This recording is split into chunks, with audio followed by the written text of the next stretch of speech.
Hi everyone, welcome back to the latest episode of the EFL Magazine Business Podcast. This is Season 3, Episode 8, and today's guest is Andrew Hallam.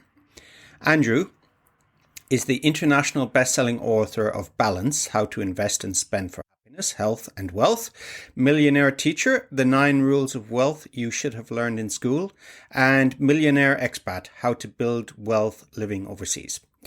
Profiled on such media CNBC, The Wall Street Journal, he's also the first person to have a #1 selling finance book on Amazon USA, Amazon Canada and Amazon UAE.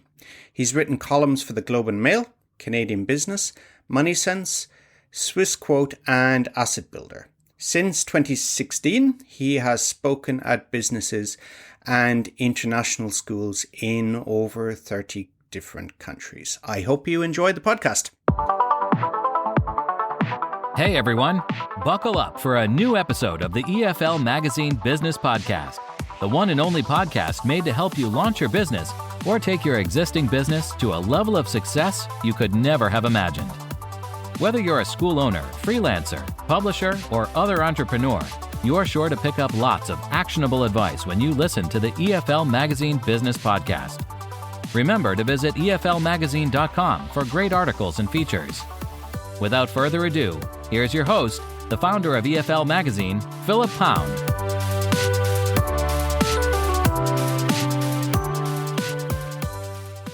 Welcome back, everyone, to the latest episode of the EFL Magazine Business Podcast. And I'm delighted today to have Andrew Hallam. And Andrew is an international school teacher, author, and public speaker.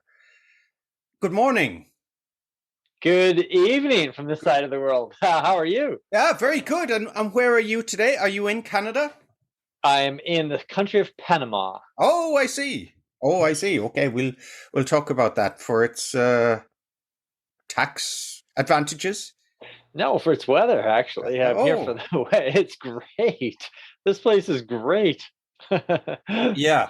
I've heard the stories. I've watched the TV show Narcos. I think it was a nice hangout for the Medellin cartel. Is that right? Back in the day. Was it? Yeah, I don't know that. So that would have been a Colombian cartel that would have hung out in Panama.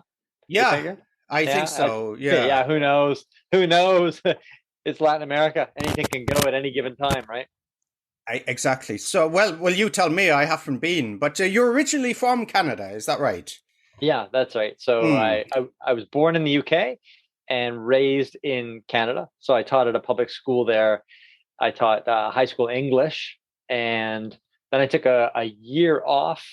It was a deferred salary leave. So my school district was offering these packages where you could have a year off you could have a year off, and essentially it was like a year off with full pay. But it was what it was really was that the school district would take a portion of our salary for the time leading up to that, and then they would essentially give it back to us on a monthly basis during the year off. And so I traveled for a year, and then instead of coming back to Canada to take that job back, I ended up in Singapore at Singapore American School. So I taught high school English and then eventually high school personal finance there until 2014. And then that year, my wife and I thought we would take 1 year off just as a bit of a break, a sabbatical. 1 year led to 2, which I guess has led to going on 8.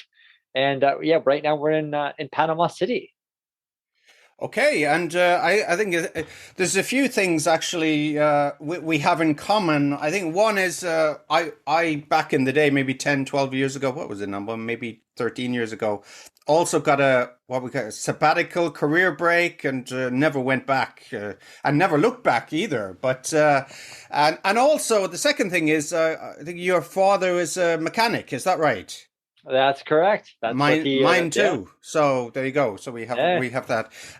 So tell me about so from one of your books. So Andrew, I think on the Kindle store, Barnes and Noble, and all the good bookshops. I just mentioned some of Andrew's books, and please feel free to add more, Andrew. Balance: How to Invest and Spend for Happiness. Millionaire Expat: How to Build Wealth Living Overseas, and Teacher: the 9 rules of wealth you should have. Is that right? 9 Rules of Wealth You Should Have Learned in School. So that book was Aha. called Millionaire Teacher. I did 2 editions of that. One was in 2011. That was the first edition. And I was really, really lucky, as it turned out. That book hit #1 on Amazon for all money and business related categories, Wow. which was phenomenal. It did the same in Canada, so that was pretty exciting. And I wrote a second edition of that in 2017. And there were people who had read those books who lived abroad who asked me, like, how do I actually do this, or how do I invest like this if I'm British and I live in Cairo? So on my website, I would explain to people what that process would be, and then eventually I ended up writing some books for expats. And so the third edition of that just came out about 3 weeks ago. It's called Millionaire Expat: How to Build Wealth Living Overseas. So it explains how people can build low cost portfolios of what's called index funds, or ETFs. And the final 4 chapters go into low cost places that expats could consider retiring if they choose. So we're looking at places like Mexico, Panama, where I am now, Thailand, Malaysia, Eastern Europe, Portugal, that sort of thing. So it was fun to profile people who lived in those regions, asking them questions about the medical and the cost of living and what their overall experiences were, the safety, the weather. Yeah, the weather is an important one because you mentioned a lot of sunny countries there, and me coming from Ireland and you from Canada, I think a lot of people and the States too. They dream of retiring, to Florida in the States, isn't it? And I think in Ireland maybe it's Spain, Portugal. I think it's the Mm, maybe good for arthritis. Maybe the damp weather yeah, doesn't help. yeah, it's also really low cost, so it's fabulous in that. In just a few weeks ago as well, it seems like I published 2 books in 1 month, and I guess I really did. The official launch date was the same, and in 2020 I had quite a bit of time on my hands, so I worked on 2 books concurrently. One was that the Millionaire Expat third edition, and the other one, as you mentioned, Philip, was that book called Balance. And this is where one of the things I actually looked at was research on retiring early. It's one of those things where people often aspire to retire, but ironically, when we do that, often, not in every case, but often people lose a sense of purpose, and they also end up on aggregate dying earlier, which is fascinating because we aspire to do this. So many of us aspire to quit what we're doing early, whereas the brain is much like a muscle. We either use it or we lose it. We start to literally shut down when we don't use it. And there's the socialization aspect of continuing to work as well. So in the book, Balance, I didn't recommend people work until they're 90 at some job that they hate, but to dial back, find something that they enjoy doing at some stage. If it isn't the job that they're doing now, find something else that they could do potentially part-time for as long as they can. It does alleviate a lot of the financial stresses associated with retirement, knowing that you're going to be getting some income during your retirement years. And also, research suggests it makes us happier, gives us that sense of purpose, and increases our longevity. It reminds me of when I first moved to Japan, and I think I was teaching a conversation class, and one of the questions was, "What do you want to do when you retire?" And the students looked at each other and said, "Retire? It's Japanese people don't retire." So I don't know in Canada, but I think when I was when my own father was retiring, actually nearly 20 years ago now, was 65. It was exactly like that. He seemed to lose a sense of purpose for about 6 months, a year. And he even wanted to stay on for another year with his company, but they said no, mandatory retirements, or you have to leave. Is that your experience, and from your research and from people who've retired? Yeah, it's not so much my anecdotal experience or my Mm. anecdotal research, but in reading in the articles in the Journal of Epidemiology and the European Journal of Epidemiology, the research on it is fairly robust. Things like, although we can't control things like, there's a genetic component to how long we're going to live. We can't necessarily control whether we get Alzheimer's or whether we get dementia. But if we continue to work, the odds are that we end up warding some of those things off. And so we end up fortifying ourselves to a point against sort of cognitive deterioration. So it's fascinating to see this because, and also Philip, fascinating about what you said with respect to Japanese students, when you ask them about retirement, because in Japan, they have more than 1,600 silver-haired centers. And these silver-haired centers are places where people, perhaps there's a person who works full-time as a lawyer or as an accountant, and they don't want to do that any longer. So they sort of retire, but not. They go into a bit of part-time work. They go to a silver-haired center that assigns them positions that they can choose to do. And so ironically, you might find someone sweeping leaves in a park in Japan who's a multi-millionaire, and you would never know it because they typically keep moving. They keep doing things. And it's one of the reasons theoretically that the Japanese live much longer than, say, North Americans do. Yeah, and maybe diet as well as something got to do with it. But yeah, that's true. And when you look at the most long-lived people in the world, I think you'll be able to correct me here on this, but I think Sardinia, which I've actually went to on my honeymoon, is Okinawa, and some parts of Mexico as well. Is that right? Central America. You've got 2 out of 3, and you're right with the Central America part. So it's actually the peninsula, the Nicoya Peninsula of Costa Rica. Gotcha. Okay.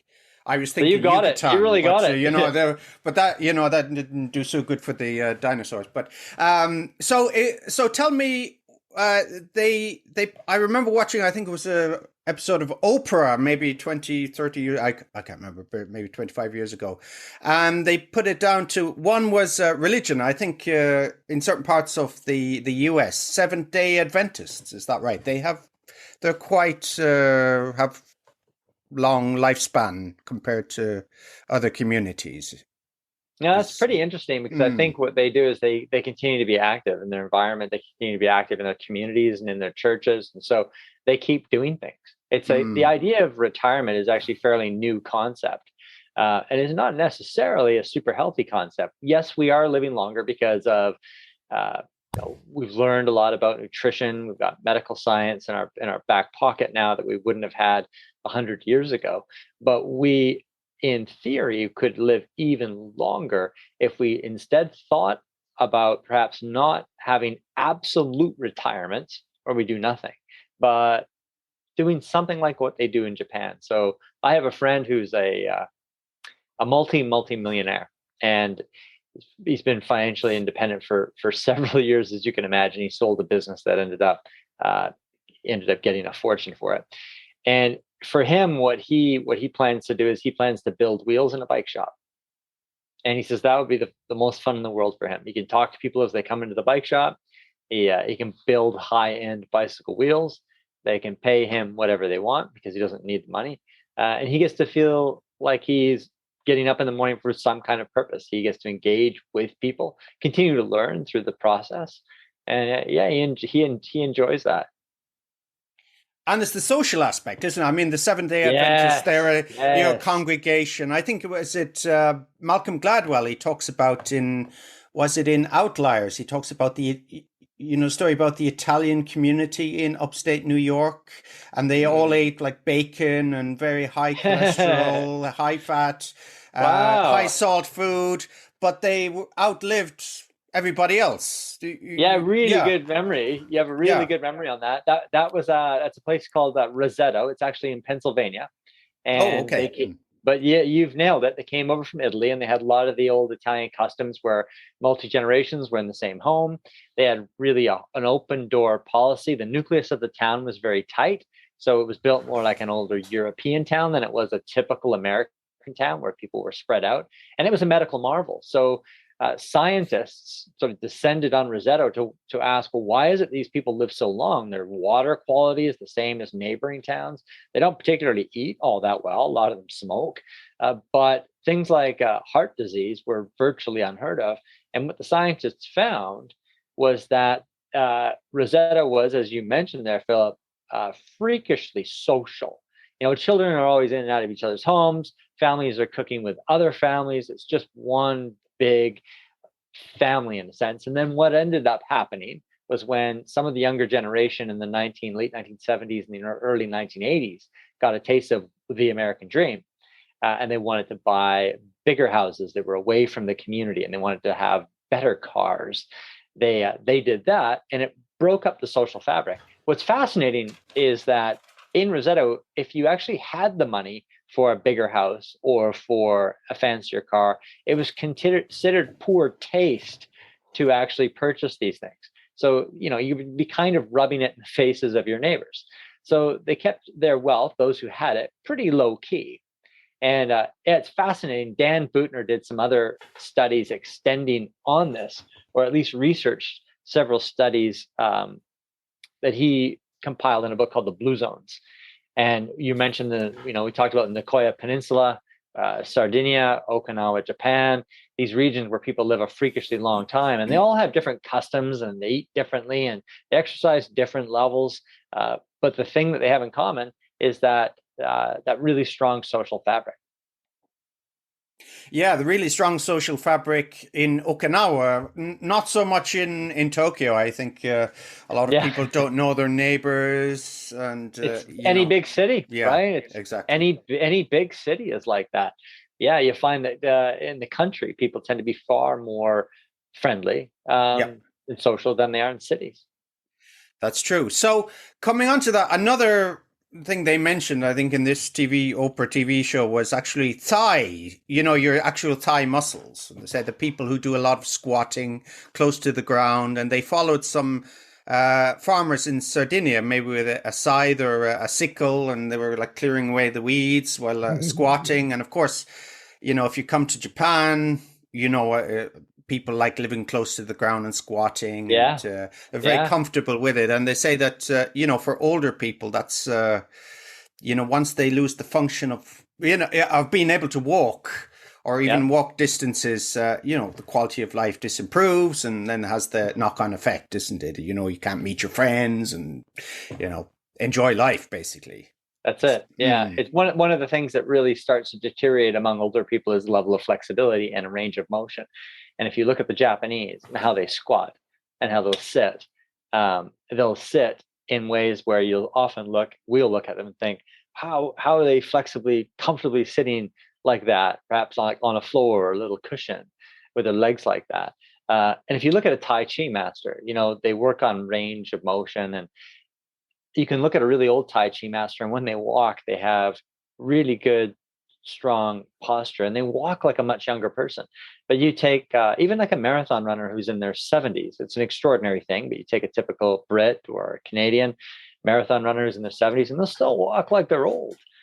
They're still they lack that flexibility, although they have strong cardiovascular development.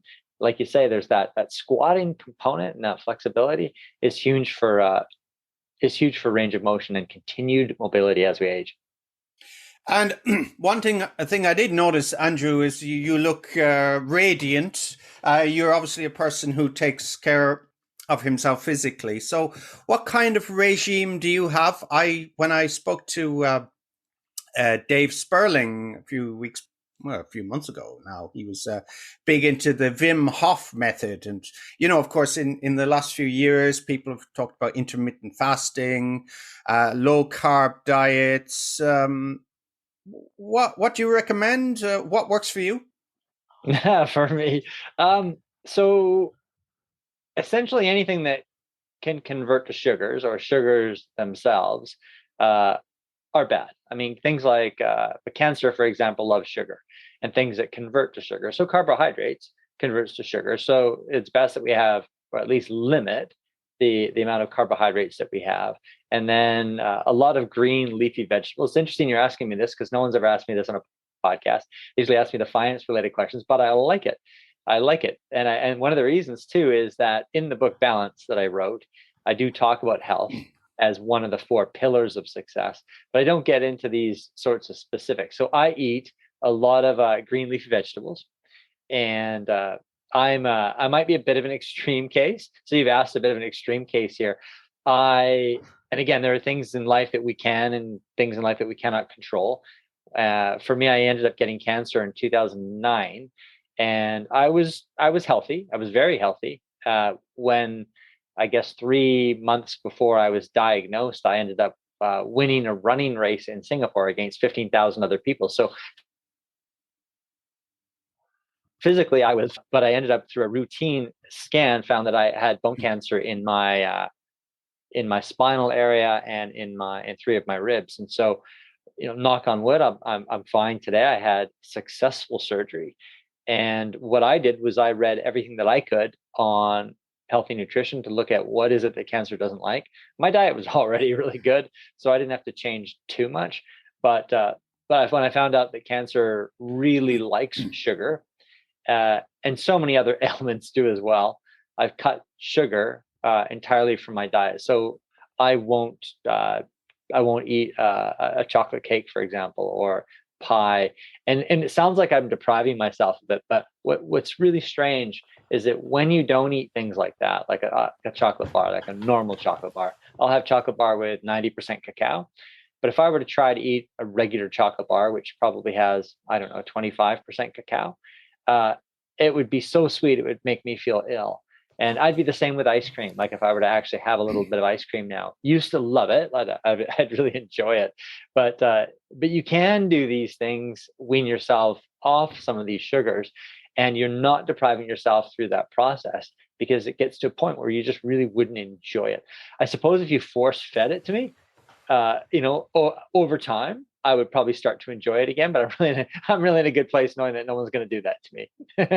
Reminds me of a Simpsons episode where Homer goes to hell and they start feeding him, force feeding him donuts, and it's more like heaven for him. But so moving on, it's really fascinating. Yeah, as I said, I had from the outset and from in my little preparation that I did, we mentioned before the podcast that saying, oh, I have to ask all these finance questions. It's a bit daunting for me. So let's move on a little bit to finance. And you touched on. Are you sure? Are you sure? I know we're enjoying this one so much. But we can talk about professional tennis too. I love talking about professional tennis.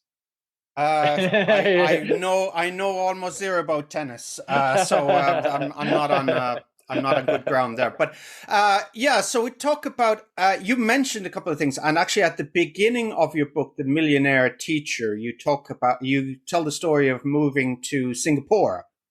And what was it? The mother of one of your students was paid you by check, but the check never came through. But she had a luxurious apartment and Rolex and I don't know, Mercedes, BMW, Maybach, whoever. So tell me a little bit about that and the point you were trying to make with that story. Well, the basis for that is that people with high salaries aren't necessarily well off. And often people with high salaries like to spend more, show off what they have.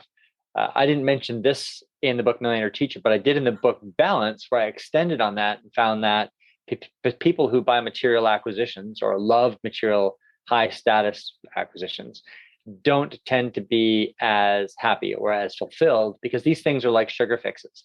Like you buy a brand new car, a high-end car, and it's exciting for a little while, a couple of weeks, but sooner than later, it's just another car. The interesting thing is that we don't actually end up increasing our life satisfaction by buying these material things, and they impede our levels of wealth. So you never really know who has what by looking at what they own. And this family was a case in point. They drove a Jag, which in Singapore is ludicrously expensive. So I think at the time it's probably about $300,000 to have a Jag in Singapore. Even a Honda Civic at the time would have been about $150,000. It was just or close, maybe 120,000. It's just ridiculous because of something that they call a COE, a certificate of entitlement. It's like, think of it as an extra tax that you pay when you purchase a vehicle or when you put it on the road. So yeah, my point there was that it's important not to get carried away purchasing too many material acquisitions that depreciate and trying to invest our money for the future. And in doing so, we can end up building earlier financial independence. And we don't really deprive ourselves of anything by not always buying the latest iPhone and not buying a fancy purse, even if we have the money. Actually, putting that money aside is smarter, investing it and or spending it on experiences, which I talked about in the book Balance. And experiences do enhance life satisfaction because they help you build memories, especially when you are enjoying those experiences with people you love. And there's another element too, where when you do have a little bit of money, it doesn't have to be a lot, but using it to help other people, to empower other people, um, increases our life satisfaction far, far more so than spending it on material acquisitions. Not only does it increase our life satisfaction, but it also increases our levels of health, strength, and longevity. And it's getting back to the Rosetta example as well, isn't it? It sure is, because that's exactly it. You know, we're designed to help each other. That's how we evolved. It's how we survived. And it is really interesting. And that now that socioeconomically we've come to a point in most societies, first world societies, where we can be very independent. But this independence comes at a cost, because we are designed to be, literally, we've evolved to assist one another. And we get a lot out of that. Yes, exactly. So that's getting on to the next part I wanted to talk about was affluenza. I remember maybe before the financial crash in 2007, 2008. You may be aware of this documentary, are you? I think it was about mid 2000s, maybe early 2000s, and this was kind of the malaise in the Western world, wasn't it? There was an abundance of credit, and people were splurging here and there, and I remember watching a TV program, probably Oprah as well, I think. But at the time, they were talking about, she has a lot of what was a financial management gurus, doesn't she? Susie Orman and all these people, and it was quite normal to talk about balancing 20 credit cards. I remember watching an episode, and they were saying, "How can I balance my 20 credit cards?" And you know, I remember thinking at the time, you know, am I insane here? Why does anybody need 20 credit cards? Yeah, that's right. Do you remember It's those funny. heady days? Yeah. Yeah, those heady days are back. I Yeah. think those heady days are back. Where and not only with spending, but also with investing. I mean, these days you can buy any kind of harebrained scheme, and it seems to be making bucket loads of money until it won't. And so it's something that every generation ends up falling into in terms of a trap.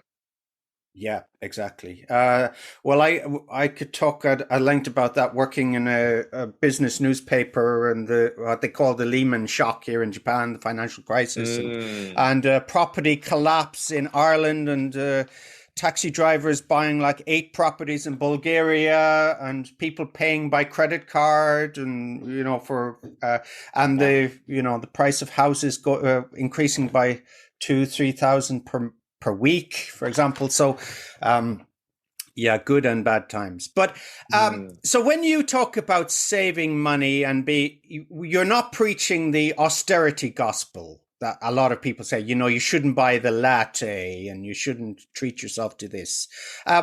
So it's more like the Mr. Macabre, is it? It's about, you know, at the end of the day, you have to save before you spend, and you know, if you're in surplus, you're happy.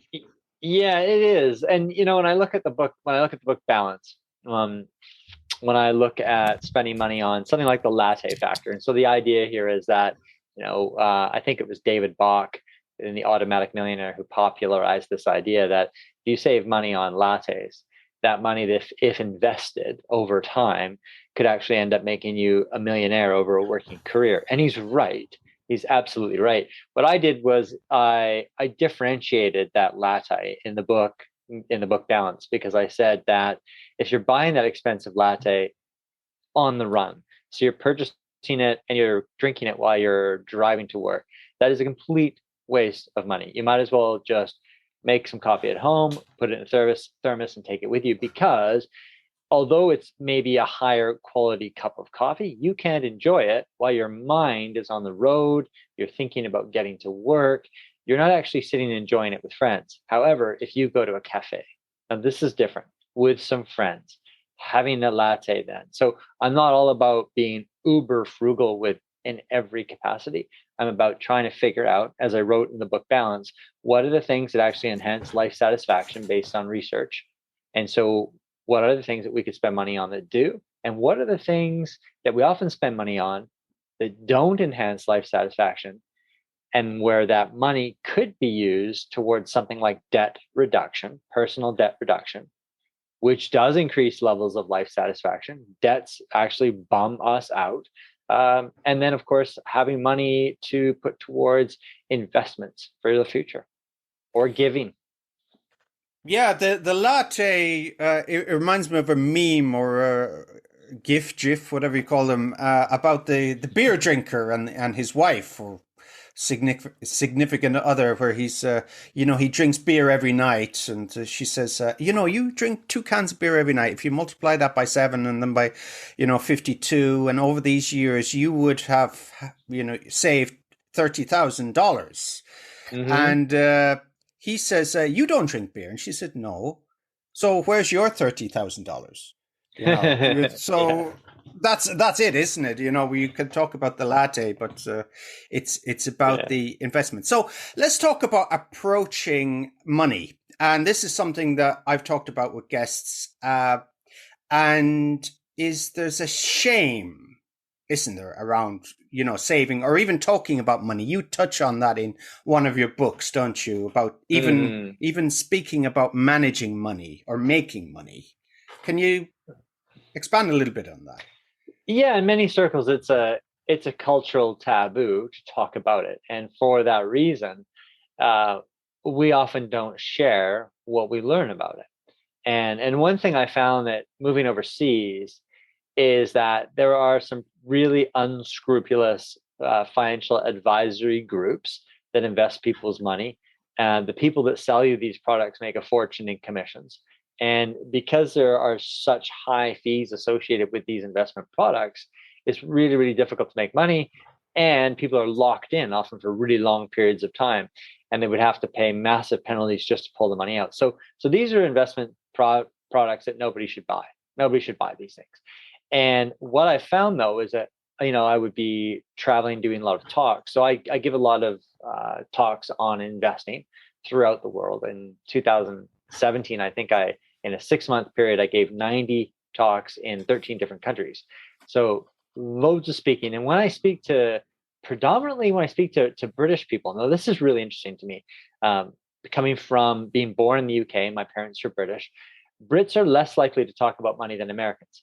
And so what I found was Brits were more targeted by these unscrupulous financial advisory groups. I mean, for a couple of different reasons. One, it's usually Brits selling to Brits in the first place, when they're selling to them in Dubai or in Africa or Southeast Asia.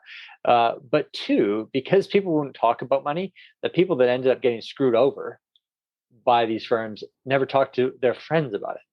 And so when I gave these talks, I said, look, we have to open up. We really need to talk about these things so that we can ensure that the people that arrive in, say, Dubai or, say, Singapore next year, new people arriving from Europe that are starting their career as new expats, we don't want them falling into the same horrible schemes.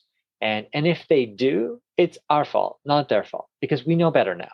So these things that have happened to us, or these things we know about, we need to be able to share this information. So not just about the bad things, but we also need to share the information about some of the good things. And there are some really good groups that have done that. There's some great Facebook groups, like the Simply FI groups.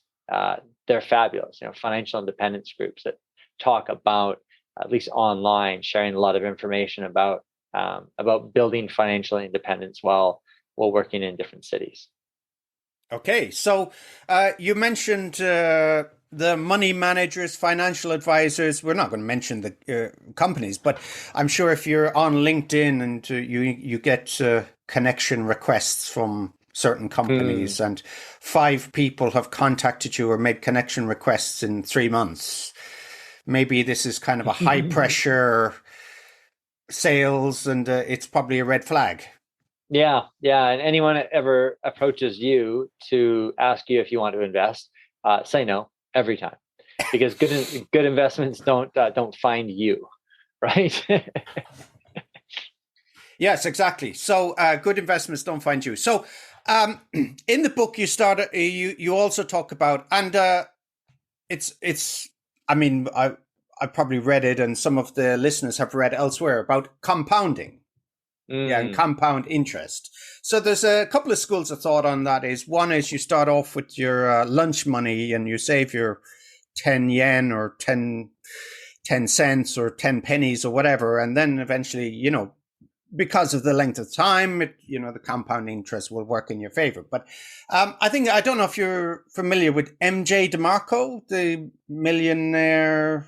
What's his name? I can't remember the name of his book now. The millionaire entrepreneur. But he says that actually to become an entrepreneur first, then have a nice capital to put in, and then use the compound interest. What I mean, for people who are probably listening to this, they're probably not in school. They're school owners, maybe managers, people who are looking to, I don't know, branch out, scale their business. I don't know the demographic here, but as regards compound interest, where can people start with saving and asset allocation as well? yeah, I've kept it really simple myself. And so for me, I mean, I didn't start a business. I just had a salary. So I didn't have a lot of income, but I had time.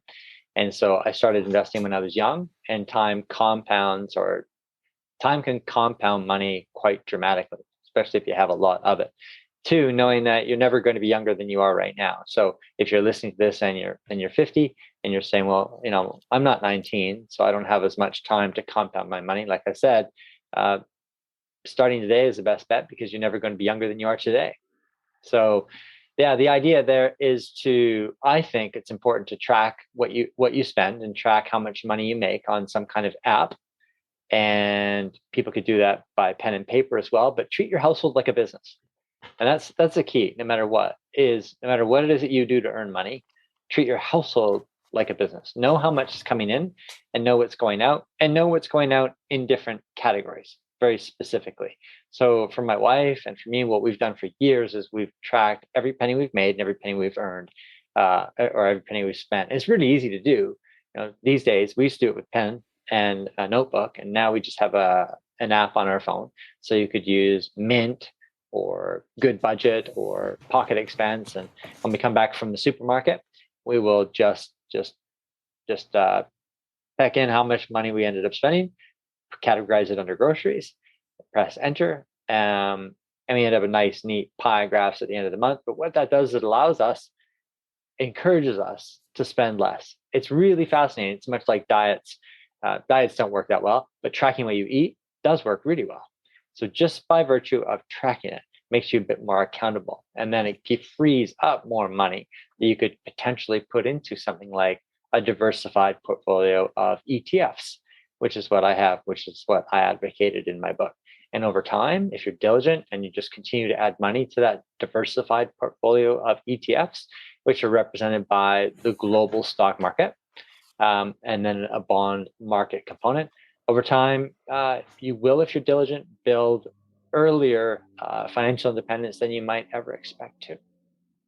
Okay, and that might be another reason why Japanese live longer as well, because being married to Japanese, track all the incomes and outgoings, and I mean it's common to see people in the cafe with their taking photographs of their receipts and. I didn't know that. That's very good. Yeah, and I think my wife does as well, but maybe, and there's the. I don't know if you're familiar with the word hesukuri, which is a Japanese word for hidden savings. That traditionally the Japanese housewife would hide money because maybe the husband was frittering it away, but they would hide, and traditionally in the rice. They would put like bundles of money under the rice. Like Japanese men would never go near cooking food, so they know to be safe there. But what's the Japanese term? What do you call the hidden money? Hesukuri. Hesukuri. Yeah. Hesukuri. Yeah. I only know how to say one thing in Japanese. I can tell you I was bit by a dog today. Okay. Yeah, that was probably on Duolingo, was it? It sounds like a Duolingo sentence. But getting back to investment. Okay. And you talk a little bit about so for listeners here, and especially for me, if you could give us a quick 101 on investing and index funds, bonds, derivatives, investing in property. I won't go on because maybe, it's too much. But can you give me a quick thumbnail for people wanting to start out in investing that have never done it before, or, yeah. First of all, I guess I should plug the books Yeah, only please, because, yeah, and I will put yeah, a link in the description and on the website as well. So there's no problem about that, Andrew. and I say only because this is the best way for me to actually describe it, was when I put hands to keyboard to try and figure out how to describe this in the best possible way that I could. But essentially, it's with a portfolio of index funds or a portfolio of ETFs, you would own a sliver of all of the world's companies, or at least a broad representation of them. So British companies and Irish companies and Canadian companies, American companies. And you can own all of this with a global stock market index. And if you actually own a global stock market index over any 10-year duration, you will outperform about 90% of professional money managers just by owning this single product. And it's really, really quite simple. And the academics behind it are irrefutable. So if you do read one of those books, either Balance or Millionaire Teacher or Millionaire Expat, you can actually see the explanation how and why this happens. And like I say, it's an academically irrefutable concept. So knowing that, it's quite nice in that you could open up a brokerage account. You could purchase a global stock market index, which gives you the representation, or an ETF, which gives you a broad sliver of virtually every single share in the world, or at least a really broad representation of them. And then you can have, as your second investment, you could have a global bond market index, which does the same things for bonds. Bonds are really boring. They're a lot like they're like loans that you make to a government or a corporation in exchange for a rate of interest. But with an index, they rotate on themselves. So when bond interest rates rise or bond prices drop, the index will buy a new one at the new rate, because it's continually expiring bonds and picking up new ones. So it's very, very automatic. It's not something that's actively managed by any individual. And so if you want to know how to do this, there is actually a guy in the United States who will show you how to do it for, I think he charges $190 a year. He'll do a screen share concept with you. His name is Mark Zorel, and he works for a firm called Plan Vision. And he can show you exactly how to invest as I've described in my 3 books, Millionaire Teacher, Millionaire Expat, and Balance. They can actually show you how to do it. And you can ask him as many questions as you want over that 12-month period for that $190. Okay, excellent. And so for somebody, let's say, listening to this and they're in their 40s, 50s, and they maybe have some regret that they didn't start earlier. They didn't read the books, they didn't take the advice. And, you start where you are. Yeah. So exactly. what advice would you have for these people leading up to, well, maybe not retirement, some kind of semi-retirement, as we talked about earlier? Yeah. Yeah, sure. I would say that the one thing to start is you'll never be younger than you are right now. So starting now is better than not starting at all. So you are going to be better off. You could be, 50s or 60s and you haven't invested a penny. It's better to start now, because if you don't, you'll be better off ultimately having started than not. So I would say that. I would say to people who haven't amassed much of a investment portfolio, if you don't have some kind of government pension coming your way, one of the really cool things is just knowing that you could retire or work part-time online and live in a low-cost country. So we can call that geographical arbitrage. So you could earn money online. It could be first world sources, and you could live in a place like Mexico or Guatemala or mountains of Panama.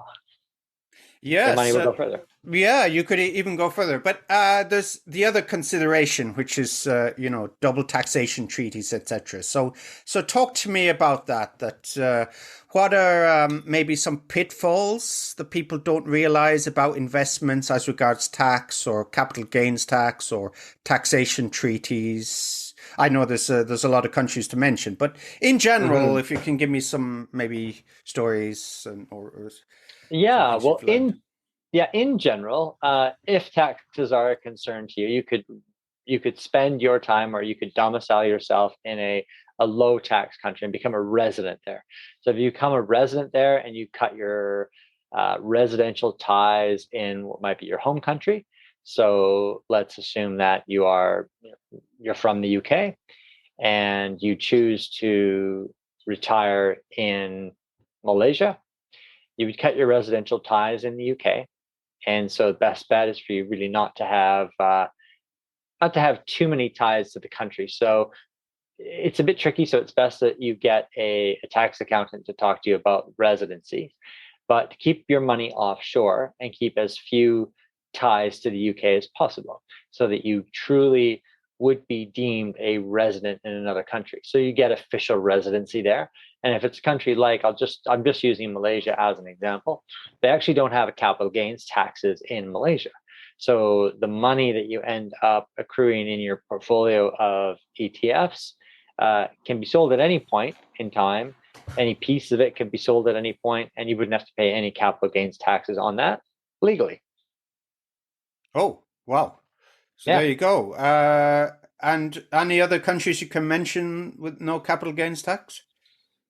There's some more expensive ones.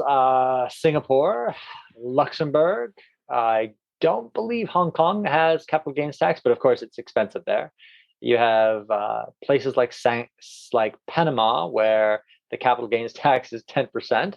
Um, I smile a little bit because it'd be actually kind of hard to pay it, uh, because you don't typically get like a T4 slip or something as you would from an institution in Canada, or an institution from a UK bank. It'll actually tell you what you owe in terms of capital gains taxes. But yeah, there are several countries uh, where there are no or low capital gains tax. Georgia is another one. So in Eastern Europe, and it's very popular among retirees because it's low cost and very, very tax friendly as a destination to be residing in. So it's really popular among digital nomads as well.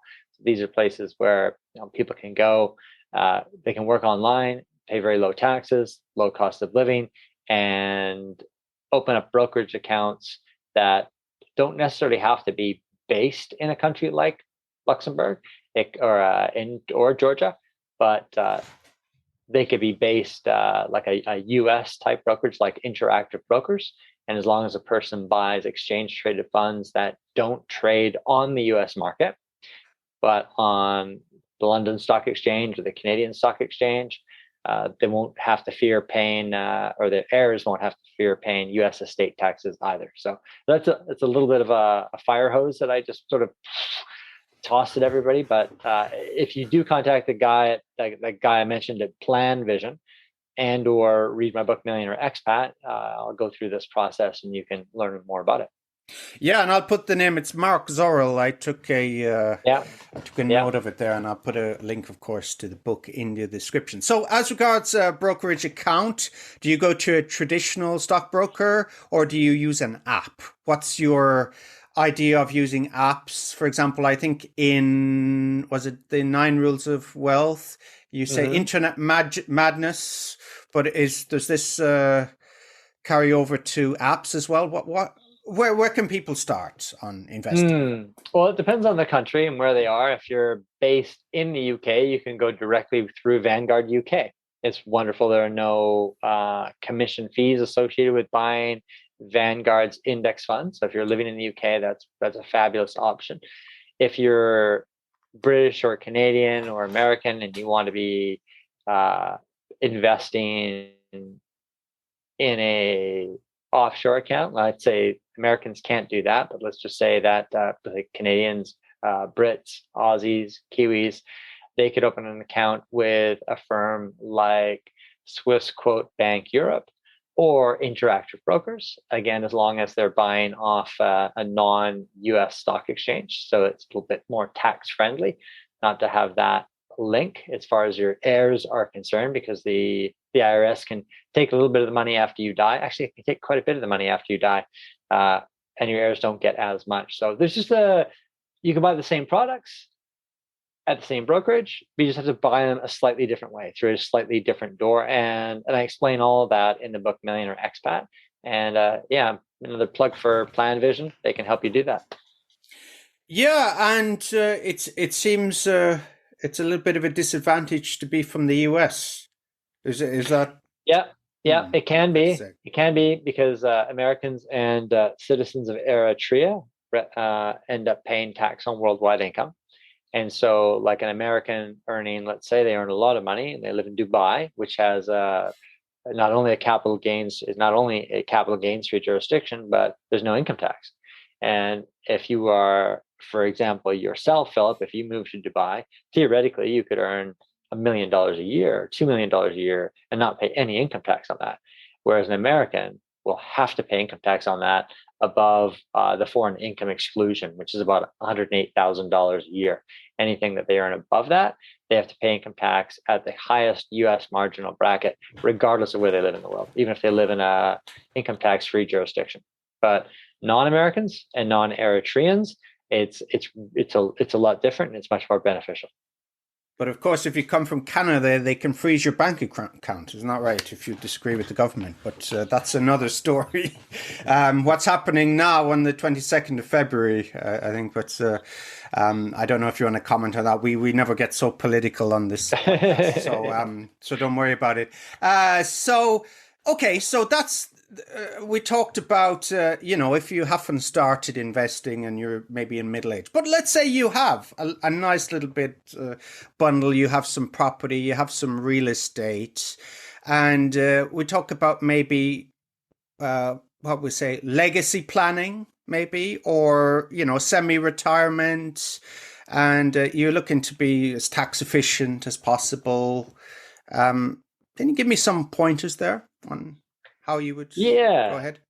Yeah, I mean, if you're extremely wealthy and you want to hire someone who can help you through this process, you could hire a fee-based financial advisory firm, not a financial advisory firm that gets paid commissions to sell you products, but a firm that will pay you or you will pay for a financial plan. They'll help you put together a financial plan. It could cost several $1,000s, but it can, depending on your circumstances, be very well worth it with respect to the estate planning and the preparation of proper tax planning. Okay. And asset release, is that the right term? It's basically selling your home, and they sell your home and they give you the money, and then they own it after you die. Is that called asset release? Is that right? Oh, like a reverse mortgage. Yes, exactly. Yeah. And some people do that because, of course, home equity values are through the roof. Things are so expensive. So yeah, in North America, they call those reverse mortgages, where literally you get to live in the home forever, and the bank will pay you basically buy that property piece by piece by piece by piece. So they pay you, it's almost like a monthly income. Eventually, they own it, but as long as you are alive, you can live in that place forever. So good idea. As long as you can alive. I suppose if you're from Rosetto, Pennsylvania, maybe. Yeah, live long and prosper. Yeah. And I don't know if it's a good idea or not. It's really relative to, in some cases, there are people that do it. They can sometimes be a little bit concerned, more or less the children, perhaps a bit more concerned, knowing that they're not going to be inheriting the house. But I think ultimately it's up to the owner of the home and the parents in this case to make that decision, because it's their life that I think they have to be putting on that oxygen mask on themselves first and making sure that they're okay. And I like the idea of filial piety too. We do live in a world where a lot of younger people have got their hands out to their parents, whereas historically the people that would be working, the children that would be working, would actually be helping the parents. And I like that idea. I think that's good. I mean, that's when we look at what socialized programs basically do that anyway through taxes. But back in the day before we had these things, it was family and it was friends that would help each other. And back to those whole points that we were talking about earlier, it's that pro-social giving and that pro-social helping that actually feels awesome. Paying taxes doesn't. Even though your taxes go towards many of the same things, it's faceless. You don't see where it's going. You don't see how it's allocated or how efficiently it's allocated. And you don't necessarily see who you're helping when you're paying your taxes either. So yeah, I do like that idea of younger people being responsible with their money and seeing if they can help their parents if they need it.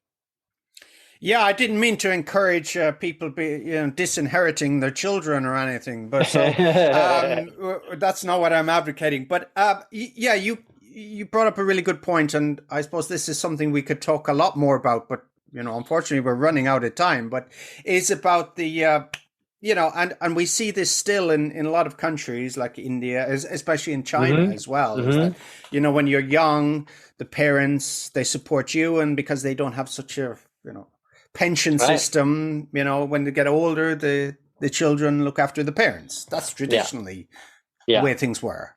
That's right. Yeah, and that was the traditional way of doing things. Now, so I just want to mention Andrew's books again. So Balance, How to Invest and Spend for Happiness. So this is not just about, the financials, about health and, well-being and, work-life balance. Would that be fair to say? Yeah. Exactly. Okay. And the second book is Millionaire Expat, How to Build Wealth Living Overseas. That's about, retirement investing, taking advantage of, local taxation and, arbitrage, as you say. What's the phrase? Arbitrage? Geographical arbitrage. Geographical arbitrage. There you go. Yeah. And your book also, which is The 9 Rules of Wealth, Teacher. So I think this is not just for, it's teaching you to be wealthy, but it's also for teachers as well, because that's your background, isn't it? Yeah, I was a teacher. So the publisher decided, let's call this book Millionaire Teacher. Made me cringe a little bit, the title, but it ended up doing pretty well. So I think people liked that title.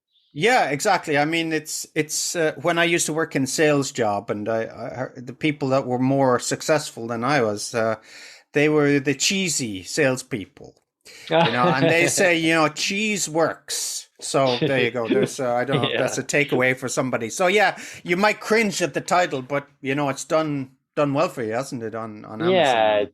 Yeah, it has. So Andrew's books are available all the usual places, and his I'll put a link in the description, andrewhallam.com. And Andrew, you also have a Facebook group. That's actually, I'll just give a shout out to Nick Jaworski, who I interviewed a few weeks back, and he mentioned you and should get in contact. And tell me a little bit about your Facebook group. It's a group for expats who want to know how to best invest their money, so they can ask each other questions. So it's expats and international teachers Facebook group. Okay, expat, and I'll put a link also in the show notes as well. And I think they go into a lot of specifics and details there, and it breaks down, individual cases. I think, and probably if you want to use the search function, you can, or start your own post. And I think there's about almost 10,000, is there, in that group? Yes, it's a big group. It's grown quite a bit. Great. So we're going to wrap things up in a little bit. I have another podcast to record after this. But Andrew, if people want to get in contact, work with you, what's the best way? Go through your website or Twitter? Yeah, they could do LinkedIn? that.